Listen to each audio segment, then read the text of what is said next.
মুসলমানের সম্মান নিহিত আছে দুইটা জিনিসের মধ্যে। এক, মৃত্যুর ভয়কে জয় করা। দুই, দুনিয়ার মোহের ঊর্ধ্বে ওঠা। বেঁচে থেকে কি হবে?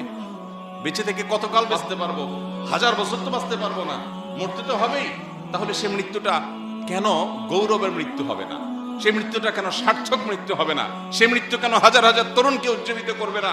সে মৃত্যু কেন বহু মানুষের বিবেককে খুলে দিবে না? সে মৃত্যু কেন অন্যকে অনুপ্রাণিত করবে না? এই মৃত্যু কেমন মৃত্যু?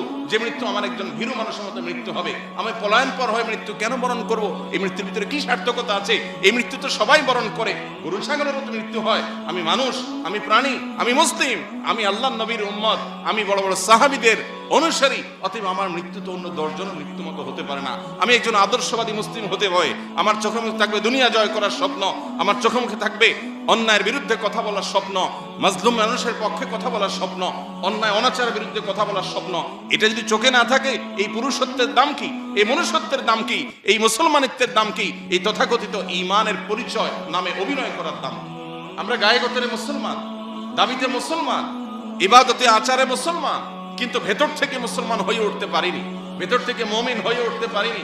আমার অন্তরকে মুসলমান বানাতে পারিনি, আমার নিজেকে ইমানদার বানাতে পারিনি। যদি পারতাম তাহলে মৃত্যু আমার সবচেয়ে প্রিয় জিনিস হতো, কারণ মৃত্যুর পরেই আমার জান্নাত অপেক্ষা করছে। মৃত্যু আমার সবচেয়ে প্রিয় জিনিস হতো, কারণ তারপরে আমার নবীর সাথে সাক্ষাতের সুযোগ তৈরি হবে। মৃত্যু আমার সবচেয়ে প্রিয় জিনিস হতো, কারণ তারপরেই আমার জান্নাতে যাওয়ার পথ সুগম হবে। হাউজে কাউসার আমি পাবো, নবী রাসূলদের সাথে সাক্ষাৎ আমি পাবো, স্বয়ং আল্লাহর সাথে আমি সাক্ষাৎ পাবো।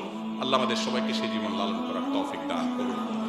যুগে যুগে ওসমান হাদিরা ঘরে ঘরে জন্মায়, ওসমান হাদিরা জেলায় জেলায় জন্মায় না, প্রতি বছর জন্মায় না, কিন্তু এরা আমাদের যুবকদের জন্য শিক্ষা, আমাদের সবার জন্য শিক্ষা, অনুপ্রেরণা। কিভাবে ক্ষুদ্র গণ্ডির ঊর্ধ্বে উঠতে হয়, কিভাবে ক্ষুদ্র চিন্তার বাইরে যেতে হয়, কিভাবে ভয়ের কালচারাল সংস্কৃতির দেয়ালকে, প্রাচীরকে ভেঙে দিতে হয়, এটা শেখানোর মতো মানুষ ঘরে ঘরে হয় না। আল্লাহুম্মা আহসিন খাতিমানা ওয়া আওয়াকিবানা। আল্লাহ আমাদের মৃত্যু, আমাদের শেষ পরিণতিটা যেন ভালো হয়, সুন্দর হয়, সার্থক হয়, আমাদের জন্য সেটা যেন আনন্দের হয়, তৃপ্তির হয়, সেটা যেন আমাদের দুনিয়াতেও মর্যাদার হয়, আখিরাতেও যেন আমাদের রবের সন্তুষ্টির কারণ হয়। আল্লাহ আমাদের সবাইকে সেই তৌফিক দান।